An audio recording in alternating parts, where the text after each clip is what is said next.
Hello everyone, and welcome back to the Edain mod. We are now going to be doing the guide for Rohan, and what better map to do it than on the Calduin River against Isengard. So, large open space map, lots of area for cavalry, easy access to outpost. This is a perfect map for the faction we are showing today, because our outpost is our best building. And a building that, once we have it, gives us so much utility. And we're starting in the south. I'm normally used to playing on the other side, so it's a bit weird playing on the south area of this map. Now, going to build one flour mill in the base. Going to have one farm here. But that's all the peasant buildings we're going to have. The rest, we're focusing purely on cavalry. Because we don't really need anything else.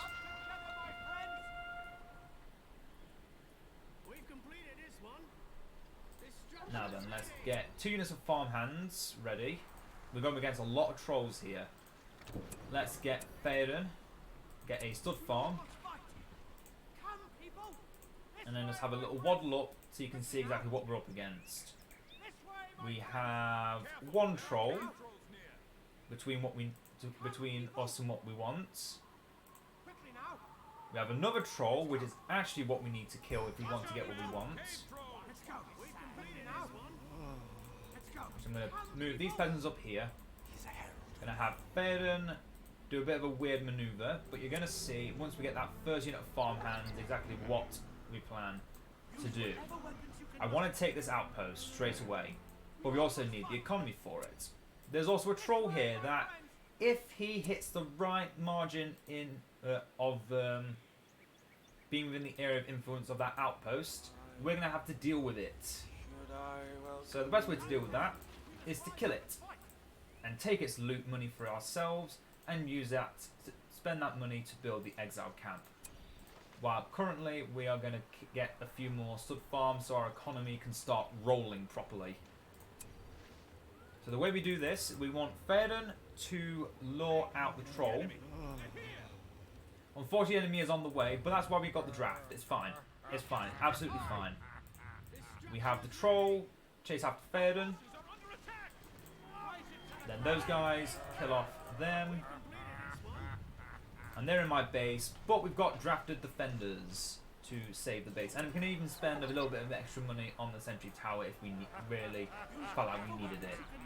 You can never be sure, so that is what I have done. But yeah, these drafted guys are doing pretty good.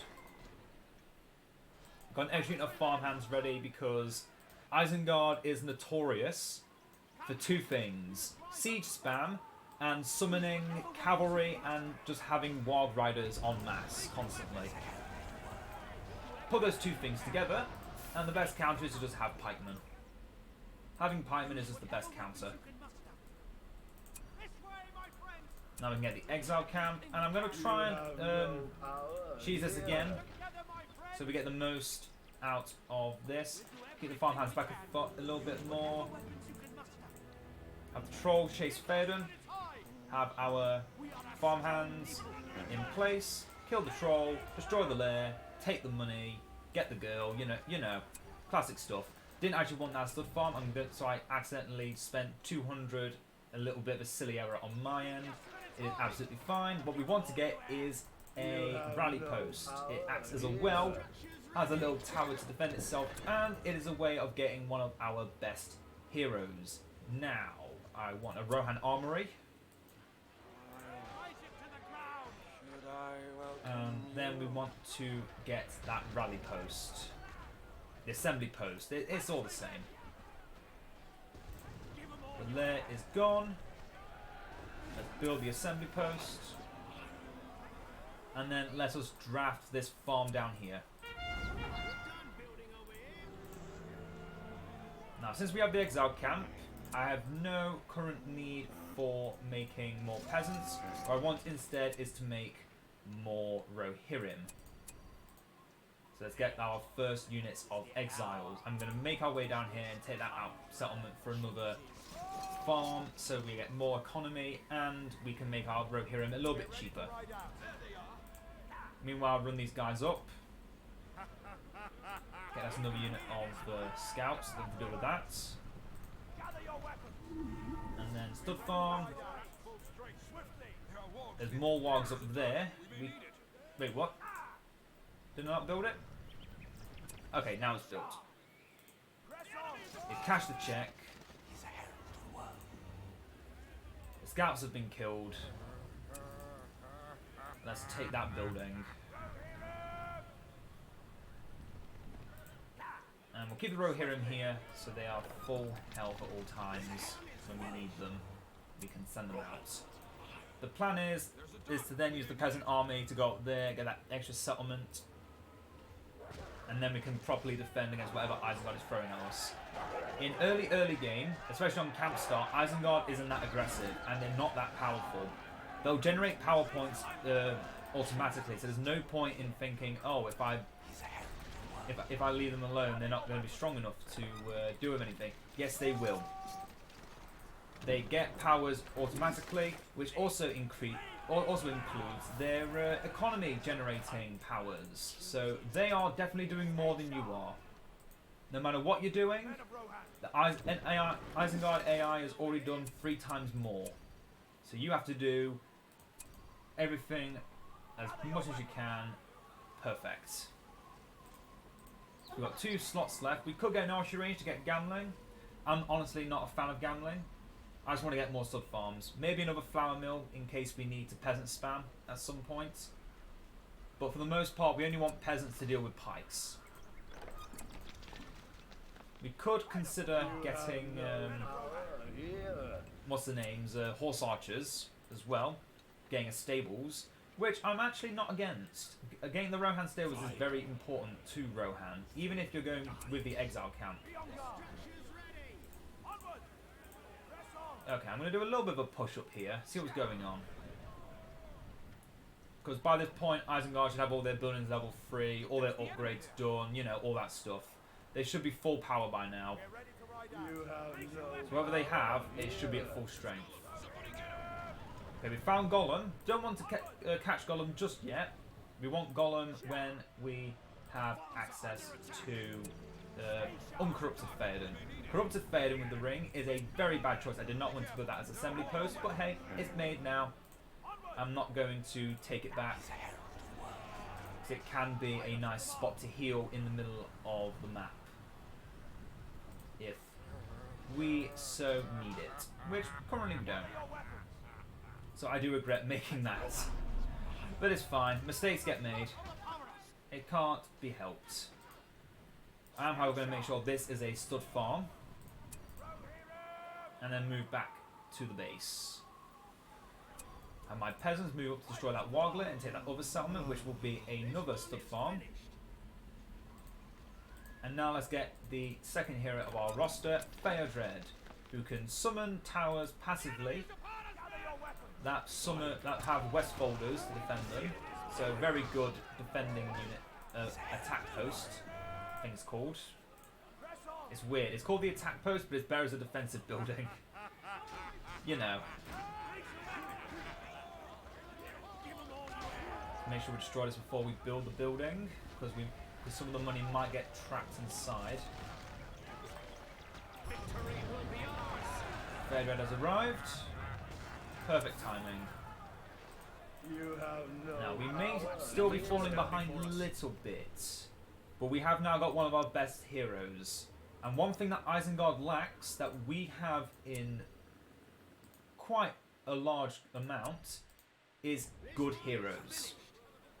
You have no power. And it's those heroes that are going to make the difference. Next we want Edain.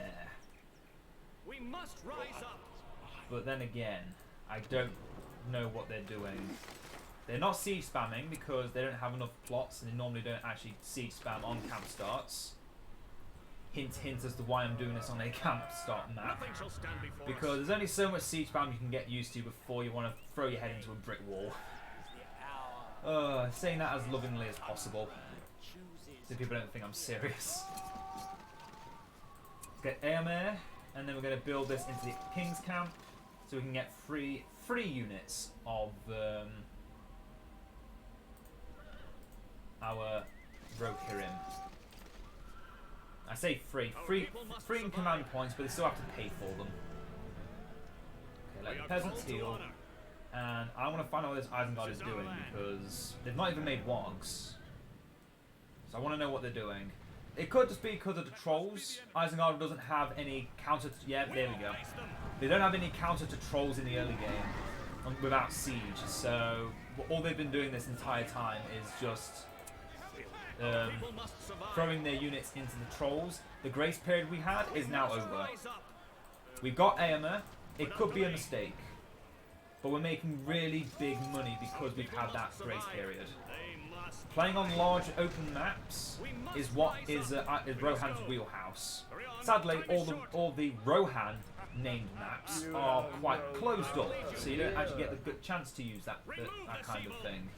And yet, there you go. They've done literally nothing to us, and they've already got a tier 3 power,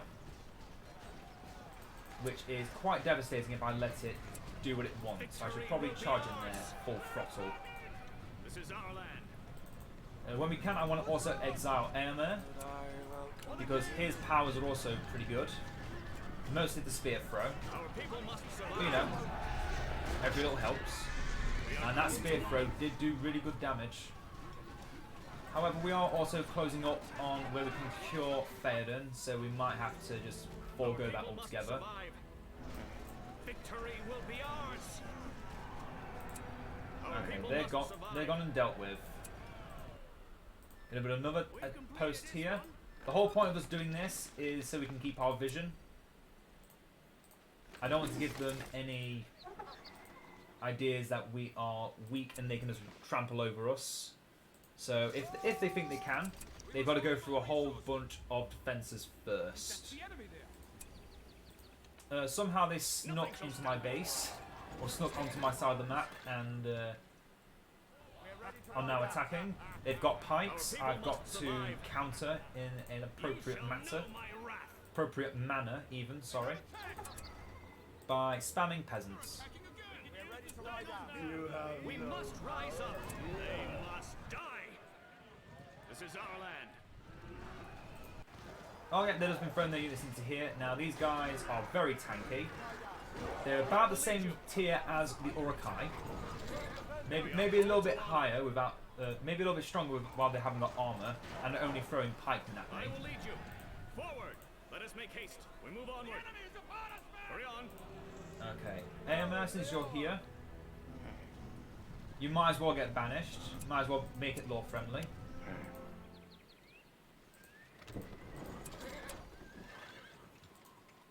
And then we've got all our Rohirrim now. We can start getting one of the captains. Let's get no one because we just hit our command point cap. Let's get some pantries instead. We must rise up. They're still trying to attack here. They have currently failed. There's all pikes. That is why I'm not bothering to engage in any way. We are called to honor. We must I have no rise up. reason to engage. I can just keep spamming attack posts and see what they try to do. I will lead you. Oh, yes. We must rise up. One thing about Rohan is, if you have an opportunity to just build up, build up. Nothing shall stand before us. Because once you start running into them with cavalry, you kind of get you kind of go blind to everything else around you.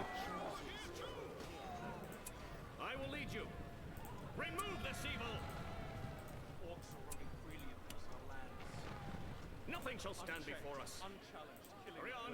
Man, they got pikes everywhere. We will face them.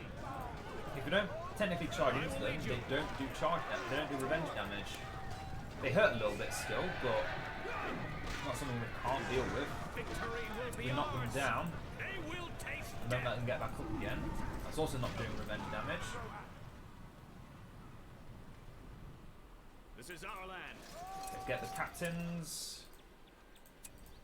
Grimbold, Elfhelm, and Erkenbrand. They're trying to destroy my drafted farm. If they manage to succeed, I could just remake it. Theoden, it is now your time to be cured. I never like having you as cursed Theoden because you always just happen to die the worst times. Oh, there's Shaku trying to fight off my attack posts and failing, I might add. There he goes. Then there's a Berserker. You know how the song and dance goes. He dies, and someone else comes up.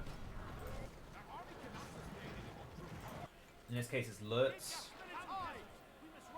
Got more peasants. We've just got an extra draft, so we can. Not an extra draft. We've got the. Nothing shall stand before us. We've got the pantry, so we can get more troops. Let's go full pantry. Let's go all madness. Since yet they're still being held back by Fairdred's towers. A lot of factions that don't on camp start against any faction other than Rohan and Angmar on occasion. This strategy can just just wins. Castle Start is not as effective against AI because they do make siege more regularly. Someone's dying. I don't like it. Yeah, but your life doesn't have to end here. Come on. Come on, dude. I pay good money for you. You're not dying here. And now we have the Master of Westfold. And a Wolf Guard. Oh, Lurtz is surrounded. And by the way, while they're still doing this, enemies are still leaking through. We're still having to actually deal with the threats around us. It's not like we've just got a nice free walk in the park now. And I'm just charging the pikes ceremoniously. As you do. Just say when. Just say when. We must rise up. Now let's get the 4 settlers tools so our settlement buildings are even more heavily armoured. Without delay. Get extra health and towers. This peasant army is more than enough to deal with any pike army. Any pike units they can have.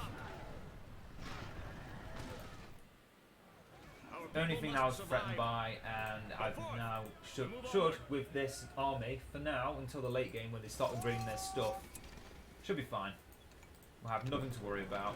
Make sure we get heavy armor first, since our trample damage is already very high and doesn't actually improve our trample damage. It just says we get what's the word? We just get more damage on our attacks, which we only really do against buildings and cavalry. We must rise up. We will face them. Our people must survive. Nothing shall stand before us. Oh, quite a few of them are getting hurt. Lead you. This is our Let's get out of here. Go forth. Let us make haste. Oh no, we don't even have to fall all the way back. We can go to this rally post I built. There we go. Okay, peasants charge in. Let's get Harmer, because when he is in combat, we get healing passively. Who is still alive? 6 units. I think I lost all my exiles. Yeah, I lost 1 unit of exiles, and I think I've still got all my royal guard. I do. That sucks, kind of. I'm not sure how to feel about that, but it's fine. This is our land. Against the more like pike-centric faction, you could go just full peasant, and even with the exile camp, you can go with all these captains and stuff with cavalry. Instead of going cavalry, you can go something else, like swordsman or pikeman. Whichever one you feel works best for you. We are called to honor. This is our land. We've completed it. Another Victory will be attack ours. post. Got a lot of money in the bank. Make sure we're spending it all on various upgrades. Do those extra towers for flare factor. For 5 power points, let's get the highborn war horses. Any cavalry that's level 2 or higher will get more elite horses, meaning they're just better overall. And our stables also generate resources, apparently. Yeah. And discounts count towards our heroic units, which are the the Royal Guard. Victory will be ours. The Mounted Royal Guard. What are they called? Yeah, Royal Guards of Rohan. Yes, I will lead you. Let's all fall back to the assembly post for a quick nap. Nothing shall stand before Drink us. some tea. Have a scone, maybe. Get some captains in here. Get them upgraded. Get some horse shields. So we're more resistant to several types of damage. Not all, just several.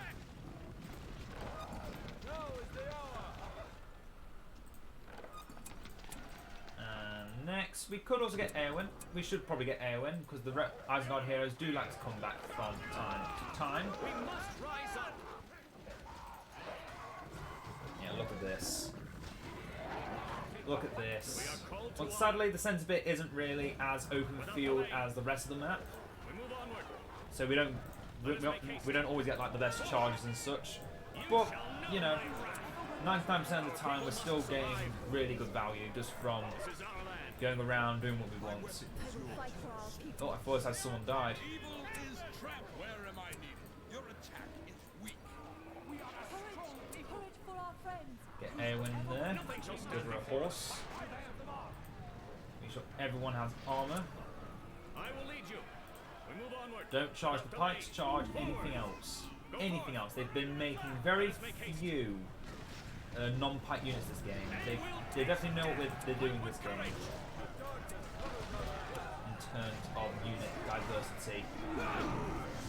Nothing shall stand That was a before nice us. stack of cash from killing lurks. Victory will be ours. Let's fall back and recover what we lost. We are called to honor. Oh, there goes our leaderships, which is actually really bad. We kind of want that. We kind of want those leaderships, so I should probably prepare to go down for Cloudbreak. Cloudbreak's a really good power. Not only does it clear out these nasty weather effects, it does stun enemy units in place for a good amount of time. We must take the fight to them. Completely forgot about these guys. Let's put them all on their horses. Lead you. Must defend our troops. Give them all horse shields as well. Our people must Make them feel survive. special.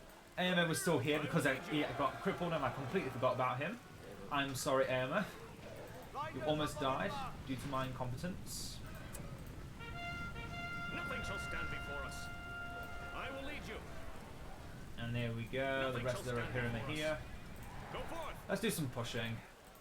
That one Orokai scout's been sat there for too long. He's dead Our now. people must survive. That little minuscule blue dot is now gone. Let us make haste. You know, look at this Rohirrim army. We will face them. Fight with courage. Meanwhile, our peasants are recovering back at home. Our Most people well-treated peasants in the world. they will taste death. They get to sit back and just watch the world around them Rider of the mark. as the Rohirrim do all the work. Without delay. Oh, Our crossbowmen people at must the survive. at the gates Time is of short. our base. Honestly, not that big a deal. We move onward. Let's just surround this area, destroy it. Nice and easy. That's 5 power points. Let's get the Vanguard of Rohan. We're now only 3 points away from Cloudbreak, which will remove Nothing shall this stand before us. negative debuff upon us. Let us make haste. No point charging into the enemy base until we've got either a fully upgraded army or glorious charge. Whichever one comes first, I guess.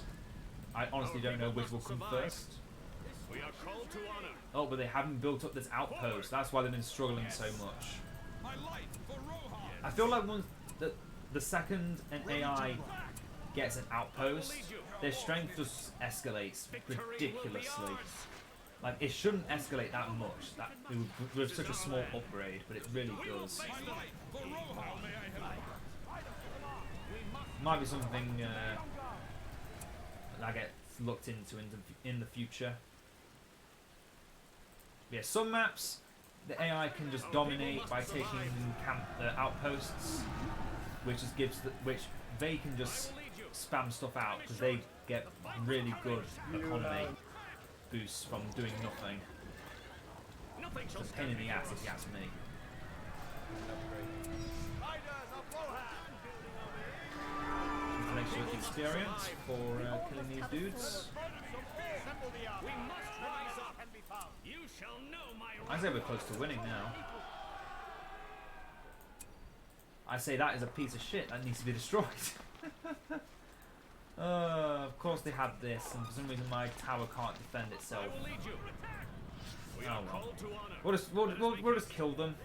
It's fine. We'll just kill them. Can't be helped. Remove the Sheeple.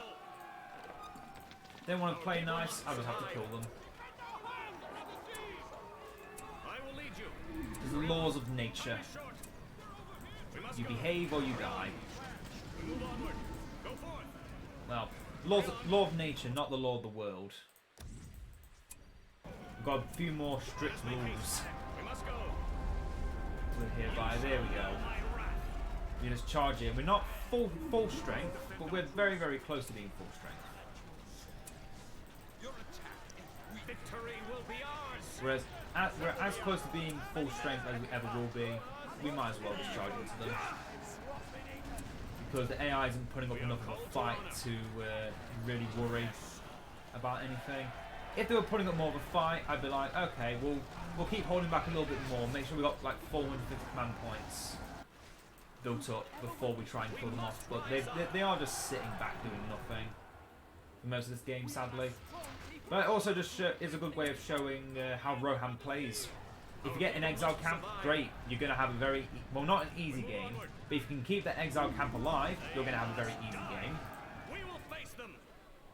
If the AI spams pikes, that's going to make it a bit more difficult. A lot of things can really counter Rohan. A lot of things can. But if you know how an AI thinks, and they don't react to how you're playing in a manner that makes you have to redecide what needs to be done, then you're fine. You're absolutely fine. You got an easy game ahead of you. Nothing to worry about. That's Rohan. A lot of what you do is just chilling and watching the world progress at its own pace. You can just kind of push out a bit if you want against an enemy with all this Rohirrim. Does help when you're trying to build up power points as well. We must rise You up. honestly don't need to. That's the glory of Rohan. Survive. This is our You can push into them if you think you've got the strength to do it. Just be warned that with most things, if you get trapped, then you'll find out it's going to be a lot worse on you than it is the AI, because the AI bounces back very quickly. How is the AI not lost already? They build a victory will be ours. Wildman hut somewhere. I'm very intrigued to find out where, because I've already found all this stuff. No, it's down here. Okay. It's definitely just down here. Destroy that out. Destroy this settlement and it's over. Hurry on. Oh, one level away from Glorious Charge. I'm almost tempted to keep the game going a little bit longer, just to do it, but They will taste death. yeah. We've got a severed orc head. And an Isengard defeated! I just want to point out, the main reason we won this so easily is because this was a camp start. If this was a castle start, the AI would have been siege spamming from minute one. Their first building would be siege works. They'd just be spamming out 100 resource battering rams to destroy our base constantly. And if they built the steel workers, their resources would not look like this. It would look 10 times higher. But look how quickly their economy rose. They got instant devastation, which boosts their economy by double what they started with. That is what that boost is. That is why Isengard AI are considered one of the most powerful early game, well, one of the most powerful AI in general, is because of this. This boost. This always happens. The only time you won't see this happen is a map that is barren, has zero farms to work with, zero forests, zero trees to work with. That is the only time you will see Isengard suffer. But I feel like, even though they had that massive boost, their economy wasn't really dipping at all. If they were spending it properly, then we would have probably had a bit more trouble. But that's definitely the main thing that happened here. Their resources never really dipped until we started fighting them. This is when we kept killing everything. They kept trying to rebuild everything. In fact, I think this might have been when their heroes died and they re-recruited them. And then just couldn't recruit them again because their resources were always below 1,000. Yeah, that sadly does happen. Not always though. Again, that was only the one time they did use devastation. All the other times were just their generic resources. But enough of that. That is how I personally like to play Rohan. You start with a few peasants. You build those peasants up. And then you aim for either building a stables in your base so you can get cavalry, or you go to the exile camp so you can get faster recruited cavalry, free upkeep cavalry, captains, which are better than your basic cavalry, but not quite as good as your elite cavalry, but they're a lot easier to get, and they're a lot cheaper, so they're definitely worth getting. I hope you've all enjoyed, and I hope you will enjoy the next guide to come up, which will be the dwarves of Erebor specifically. I've already decided it's going to be Erebor, then Iron Hills, then Ered Luin. That is how it's going to be, and I will see you all next time. For then, see ya.